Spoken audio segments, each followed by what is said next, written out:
Hey, welcome back to the shop, guys. I'm Chris with M7 Metalworks. I got an awesome vise in the shop this week.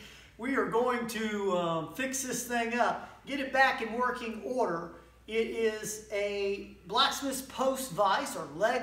I bought this thing from my neighbor just down the road on the county road over in a big barn. I stopped just to see if he was interested in selling a steel-wheeled tractor that he had in the weeds. He was. He sold it to me for $100.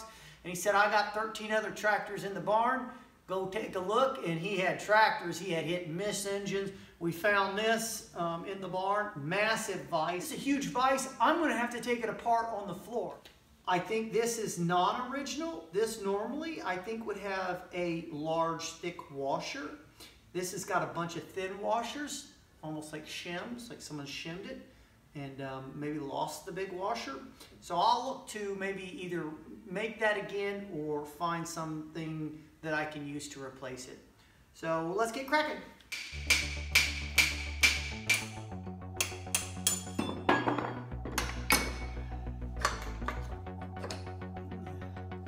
That was a beast.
guys, welcome back to the shop. We got her done. This mammoth Vise restore is complete.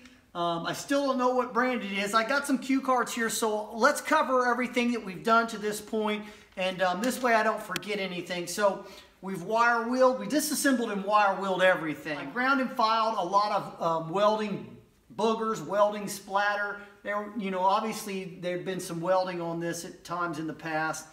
TIG welded a few areas at the top of the jaws. There were a handful of holes on the top of this jaw. I don't know what they had done, but I went ahead and filled those with the TIG welder.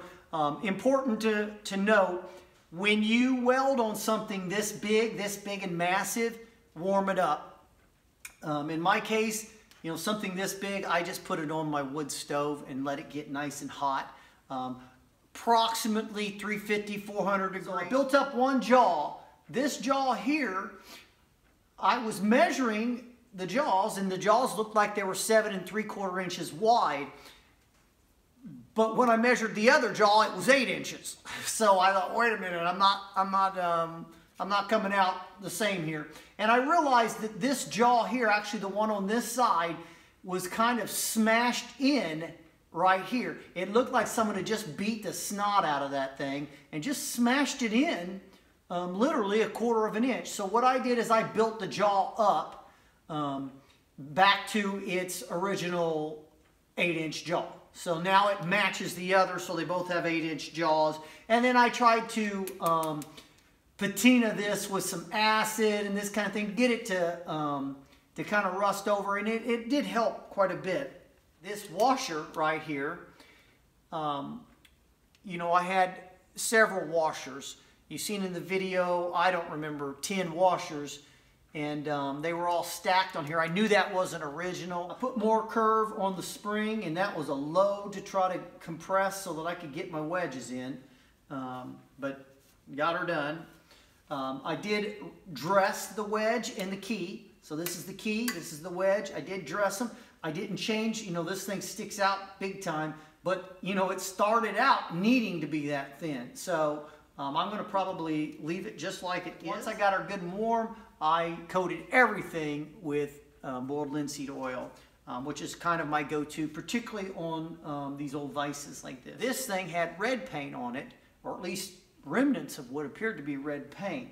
And I don't know, I showed the markings to you guys in the video, so if someone knows who made this, you know, and I'll give you guys, at the end here, I'll go over the whole Vise real well with, excuse me, with the camera. If anybody knows the brand, the maker of this Vise, please leave it in the comments. I would really love to know. You know, I thought at first maybe a Peter Wright, then I thought maybe an Iron City. Now I'm thinking maybe Colombian. By the way, I take a hammer to the top of this. It has rebound, like an anvil. This thing has rebound. That's how massive those jaws are. So let me give you some dimensions. So from the tip of the handle to the bottom of the handle is 23 inches. It is exactly 1 inch across, so the diameter of that is 1 inch across. The height from, not from the floor here, but from the bottom of this vise to the top of the jaws is 40.5 inches, so just shy of 41 inches, so 40.5 inches. From the tip of the frog to the ball of the handle is 29 inches. The screw shaft, so the screw shaft is 1 3/4 inches, so almost 2 inches, 1 3/4. I mean, that's huge. The jaws, as I mentioned earlier, they're 8 inches across. And then as best as I could do on a bathroom scale, I weighed this thing at 200 pounds. I'm going to say plus or minus 5 pounds on either way. So I'll take you in now and I'll let you take a look. One thing you'll note is this little hole here on the side, or I don't know if it was drilled out or not. I've seen it on other Vises that were pretty good size.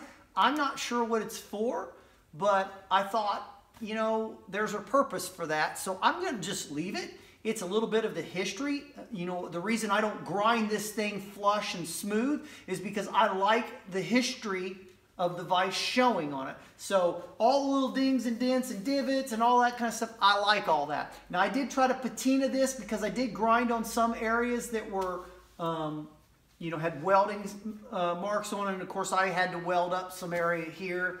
And then just rough areas, I tried to file all my corners a little bit just to take off the rough edges on anything.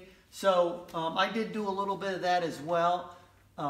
And so because of that, I did try to patina it. I'm going to end up probably bolting it to the post that I have just over here on the wall, and probably make a plate coming off of that post, bolt that post and make a plate coming off of that that'll bolt to the vise.